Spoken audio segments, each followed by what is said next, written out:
ഈ താരപ്പ സ്വന്തം കൂടപ്പുറപ്പുകളെ തള്ളി പുറത്താക്കുന്നവൻ. ഇത് വേറെ ആരുമല്ല, നമ്മളെ ഗാനക്കോകിലും കുയിലിൻ്റെ കുട്ടിയാ. പുറത്താക്കുന്നത് സ്വന്തം ടീംസിനല്ല, കാക്കയുടെ കൂട്ടിലൊക്കെയാണ് ഈ കുയിൽ മുട്ടയിടാറെന്ന് പറഞ്ഞു കേട്ടിട്ടില്ലേ? ഇത് മുട്ടയിട മാത്രമല്ല ചെയ്യുന്നത്, ഇത് ഇമാതിരി പണിയാണ്. അതായത് കാക്കൻ്റെ സ്വന്തം കുട്ടികളെയാണ് ഈ പുറത്താക്കിക്കൊണ്ടിരിക്കുന്നത്. ചില കേസിൽ കാക്കക്കായാലും അല്ലെങ്കിൽ അടിയിരിക്കാൻ പോണ പക്ഷിക്കും മനസ്സിലാവും സംഗതി പണി പറ്റിയിട്ടുണ്ട്. അങ്ങനെ മനസ്സിലായ ചിലപ്പോൾ കുയിലിൻ്റെ മുട്ട മുഴുവൻ എന്ത് ചെയ്യും, ആ പക്ഷി അങ്ങ് കഴിക്കും. എന്തായാലും നമ്മുടെ കുയിൽ ഇടയ്ക്കിടയ്ക്ക് വന്നു നോക്കും കുട്ടികളൊക്കെ സേഫല്ലേ എന്നറിയാൻ വേണ്ടിയിട്ട്. അങ്ങനെ സ്വന്തം കുട്ടികൾ അവിടെ ഇല്ല എന്നോ മറ്റോ ഈ കുയിലിന് മനസ്സിലായ അവിടെ ഉള്ള കുട്ടികളെ അത് ആക്രമിക്കും. ചില കേസിൽ ഈ കുയിൽ കുട്ടികളെ ആക്രമിക്കുക മാത്രമല്ല ചെയ്യുക, പിടിച്ചങ്ങ് തിന്നും.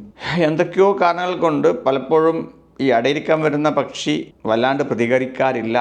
എന്തോ ബയോളജിക്കൽ കാരണങ്ങളായിരിക്കാം. അതായത് അത് സമ്മതത്തോടു കൂടി ആ മുട്ടയിന്മേൽ അടയിരിക്കും. ഈ കുയിലിൻ്റെ മുട്ടയ്ക്കുള്ള പ്രത്യേകത എന്താ വെച്ചാൽ അത് ചിലപ്പോൾ മുമ്പേ വിരിയും. എങ്ങാനും അങ്ങനെ വിരിഞ്ഞാൽ ആ വിരിഞ്ഞ ആ കുക്കുബേഡ്, ആ കുട്ടി മറ്റുള്ള മുട്ടകളെ കഴിയുന്നത്ര പുറത്തേക്ക് തട്ടിയിടുന്ന പറഞ്ഞു. അതായത് അതൊക്കെ ഇൻസ്റ്റിങ്ക്റ്റാണ്, അത് ബയോളജിക്കലി ഇതിൻ്റെ ഉള്ളിൽ പ്രോഗ്രാം ചെയ്ത് വെച്ചിരിക്കും. കാരണം മൂപ്പർക്ക് ഭക്ഷണം കുറയാൻ സാധ്യതയുണ്ടല്ലോ ഇവന്മാരവിടെ ജീവിച്ചാൽ. ഇനി എങ്ങാനും ഈ മുട്ടകൾ ഒരുമിച്ച് വിരിഞ്ഞാൽ ഈ കുക്കുവിൻ്റെ, അതായത് കുയിലിൻ്റെ കുട്ടിക്ക് കുറച്ച് കരുത്ത് കൂടുതലാണ്.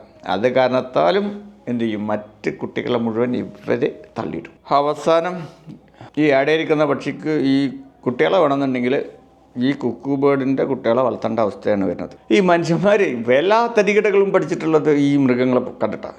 നമ്മൾ മൃഗങ്ങൾ വലിയ ഡീസൻ്റ് എന്നൊക്കെ പറയും, പക്ഷേ ഇത് കണ്ടില്ലേ, ഇതിൻ്റെ പേരാണ് പോലും ബ്രൂഡ് പാരസൈറ്റിസം. ബ്രൂഡ് എന്ന് പറഞ്ഞു കഴിഞ്ഞാൽ അടിയിരിക്കുക, പാരസൈറ്റിസം എന്ന് പറഞ്ഞാൽ ഇതിൽ കണ്ണി പരാന്നജീവി. പിന്നെ മനുഷ്യന്മാരെ കുറ്റം പറഞ്ഞിട്ട് കാര്യമുണ്ടോ?